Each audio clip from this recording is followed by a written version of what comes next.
Hello everyone, स्वागत है आप सभी का हमारे YouTube channel wild life D zone में। साथियों को हेलो और बड़ों को मेरा प्रणाम। आशा करते हैं आप सभी लोग सकुशल होंगे और मैं भी यहाँ कुशल से हूँ। तो जो आज का टॉपिक है ये फिर से एक human versus wild life conflict है। और ये कॉन्फ्लिक्ट क्यों इतना ज़्यादा बढ़ रहा है उसके बारे में भी हम थोड़ा समझेंगे। और जो ये घटना है वो है सुरई के आसपास। आप लोगों ने सुरई सुना होगा, जो कि खटीमा के आसपास है। पीलीभीत टाइगर रिजर्व के पास सुरई वाइल्ड लाइफ सेंचुरी है, जिसके अंदर भी लोग टाइगर की साइटिंग के लिए, सफारी के लिए जाते हैं। उसी के पास का इलाका है जहाँ पे ये घटना घटित हुई। तो ये सूचना मेरे पास कल आई। तो फिर जब मैंने सुना इसके बारे में तो मुझे ऐसा लगा कि एक आपने टर्म सुना होगा, डेजा वू, जिसका मतलब होता है कि ये हमें ऐसा फीलिंग होता है कि ये चीज़ पास्ट में घटित हो चुकी है। तो मुझे भी ये लगा कि ये चीज़ तो मैंने सुनी हुई है। और फिर जब इसके बारे में पूरा विस्तृत रूप से पता चला तो सेम चीज़ पास्ट में भी घटित हुई है, जो कि मैंने 6 महीने पहले इसके ऊपर एक ब्लॉग भी डाला था। और वही चीज़ फिर से रिपीट हुई है। तो क्या हुआ वो हम जानते हैं। तो यहां पे एक पति अपनी पत्नी और कुछ 2 लोगों के साथ जंगल की तरफ, फॉरेस्ट के बीट एरिया की तरफ लकड़ी बीनने के लिए जाते हैं। और मतलब रहने वाले वो उत्तर प्रदेश के होते हैं, लेकिन थोड़ा सा वहाँ से दूर हटके सुरई की बीट रेंज में, फॉरेस्ट एरिया में वो जब लकड़ी बीनने के लिए आते हैं, दोपहर होता है करीब 12 बजे का टाइम। तो झाड़ियों से निकल के एक टाइगर अटैक करता है जो उनके पति होते हैं उन पे, जिनकी उम्र है 50 साल के तकरीबन। तो जब वो देखती है उनकी पत्नी तो बहुत ज़्यादा सहम जाती है और बहुत ज़्यादा चीख पुकारे करती है कि कैसे भी करके बाघ से बचाया जाए। लेकिन वो नामुमकिन सा हो जाता है और बाघ उनको पकड़ के अपने जबड़े में अंदर जंगल की तरफ ले जाता है।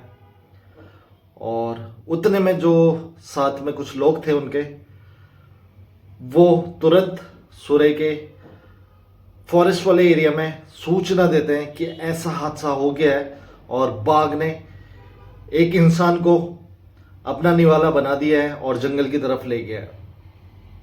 और उतने में ही जो फॉरेस्ट की टीम है वो अलर्ट में आती है और फुल ट्रैक्टर भर के वो लोग निशानदेही वाली जगह जहां पे सूचना मिलती है कि ऐसा हादसा हुआ था, वहां पे सब लोग लोड होके चले जाते हैं ट्रैक्टर में बैठ के। और उसके बाद जब वो इस एरिया में पहुंचते हैं तो उन्हें वहां पे टाइगर नहीं दिखता है, लेकिन 200 मीटर आगे जाने के बाद उनको टाइगर दिखता है। लेकिन टाइगर के जबड़े में अभी भी उनका शव था जो उसने मुंह से दबा रखा था। और उसको छुड़ाने के लिए कई घंटे का संघर्ष होता है और कम से कम 25 राउंड फायरिंग की जाती है फॉरेस्ट वालों के थ्रू। और फिर कहीं जाके टाइगर अपना जबड़ा लूज करता है और बॉडी छोड़ के जंगल की तरफ चले जाता है। तो ये हादसा है संडे का, कल का, यानी कि कल दिन का 12 बजे का। और जो मैं आपको बता रहा था कि ऐसा पहले भी हुआ है, तो पहले भी सुरई रेंज की बात है, लेकिन घटना हुई थी 6 महीने पहले जनवरी मंथ में। और वहाँ पे भी कुछ ऐसा ही होता है। तो लेकिन वहाँ पे जो मारे जाते हैं उनकी उम्र थी 38 साल। और वो भी सेम सिनारियो होता है, घास के लिए वो जाते हैं, लेकिन जंगल के अंदर टाइगर उनको फिर से अपने जबड़े में चबाने की कोशिश करता है और फिर कहीं जाके फॉरेस्ट की टीम फिर से आती है और उस सिचुएशन में भी ट्रैक्टर में ही फॉरेस्ट की टीम आती है और 18 राउंड तब फायरिंग की जाती है हवा में, तब जाके टाइगर छोड़ता है। तो सेम चीज़ मतलब अप्रॉक्स मतलब कि घटित हुई है। तो जिसका मुझे काफ़ी अफसोस है कि ये चीज़ नहीं होनी चाहिए। लेकिन जो चीज़ सामने आती है वो भी कहीं ना कहीं मतलब शॉकिंग होती है कि अक्सर हम सुनते हैं कि टाइगर ने इसको मार दिया या उसको मार दिया, और मैं ऐसे कुछ ब्लॉग्स पास में शेयर भी किया करता हूँ जिसमें लोगों की भी दो राय प्रतिक्रिया होती है। तो वो भी मैं समझता हूँ कि घर बार चलाने के लिए जंगल जाना जरूरी होता है। कुछ लोगों का कहना मानना इस पक्ष में भी है, कुछ का पक्ष यह है कि इंसान को अप्रोच नहीं करना चाहिए जंगल वाले एरिया में जबकि पता है कि टाइगर है। तो दो सिनारियो हैं, तो आप भी दो सिनारियो में से एक चूज करना, क्योंकि कॉन्फ्लिक्टेड जोन वो पहले से ही है।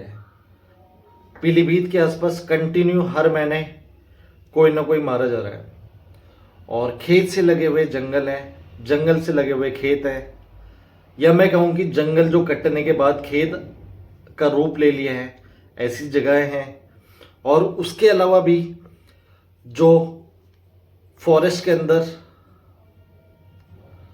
जाया जा रहा है अवैध रूप से लकड़ी काटने या फिर लकड़ी लेने के लिए, तो कहीं ना कहीं इसमें इंसानों की भी गलती है। तो मैं ऐसा मानता हूँ, और आप मेरे से सहमत होंगे तो बताइएगा, क्योंकि आप सभी को पता है कि टाइगर का जो नेचर है वो है उसके एरिया में कोई आता है उसको मारना।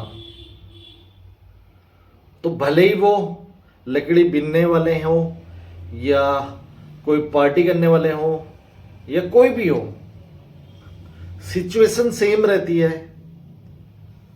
तो ऐसा हमने पास्ट में भी बहुत देखा, और मैंने पर्सनली भी ये चीज़ काफ़ी देखी है। विलेज के आसपास मैं कंटिन्यू जाते रहता हूँ।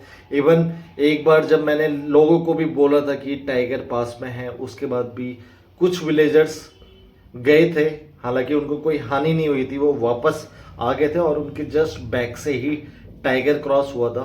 तो उस पर भी मैंने एक ब्लॉग शेयर किया था। तो लेकिन कई बार मतलब जो गांव वाले होते हैं वो थोड़ा सा नेग्लेक्ट कर देते हैं, कि मानना ये होता है कि वो उसको देख लेंगे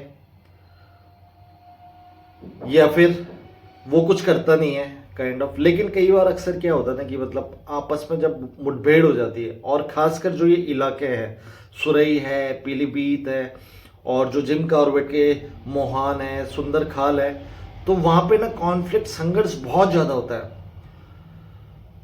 तो कई टाइगर हैं, उनकी जो जनरेशन चले आ रही है, जो उनके बच्चे चले आ रहे हैं, तो वो ये संघर्ष को देखते हैं और उन्हें यही सिखाया जाता है कि इंसान उनके लिए खतरनाक है। तो वो खतरा समझ के इंसानों में अटैक कर देते हैं, क्योंकि उनका नेचर ही अटैक करने का है। तो मुझे लगता है कि ऐसे में टाइगर को दोष देना कहीं ना कहीं सही नहीं होगा। और कुछ ऐसे ही हादसों के चक्कर में हमने बहुत सारे टाइगर खो दिए हैं और खो रहे हैं कंटिन्यूअसली। तो वो चीज़ शायद हम सबको समझनी होगी और लोगों को भी समझानी होगी, और ख़ासकर जो विलेज के आसपास के लोग रहते हैं उनसे भी मेरी गुजारिश है, विनती है कि प्लीज़ थोड़ा संभल के एरिया के बारे में, अगर वहाँ पे टाइगर है तो ऐसे चीज़ों से बचे जहाँ पे कोई खतरा हो सकता है, कोई कॉन्फ्लिक्ट हो सकता है। वो एक तो आपके जीवन के लिए भी खतरनाक है, ऊपर से टाइगर के लिए भी उतना ही ज़्यादा खतरनाक है, क्योंकि जब होता है तो उसमें नुकसान टाइगर का भी उतना ही होता है, क्योंकि उसको इन फ्यूचर पकड़ के जू में डाला जाता है, तो वो ही उसका रिजल्ट होता है। तो हम अपने देश की शान यानी कि टाइगर को वाइल्ड में देखना चाहते हैं, तो हमें भी थोड़ा सा संभल के रहना चाहिए। और मारे गए जो इंसान हैं उनके लिए बहुत बहुत मैं अफसोस करता हूँ, और उनकी आत्मा को शांति मिले और उनके परिवार को लड़ने की एक ताकत प्रदान करें भगवान जी, ये मेरी आशा है। और बाकी आज के ब्लॉग को हम करते हैं क्लोज और मिलते हैं आप लोगों से बहुत जल्द। तब तक के लिए bye bye, take care, be safe and save anyone. Bye.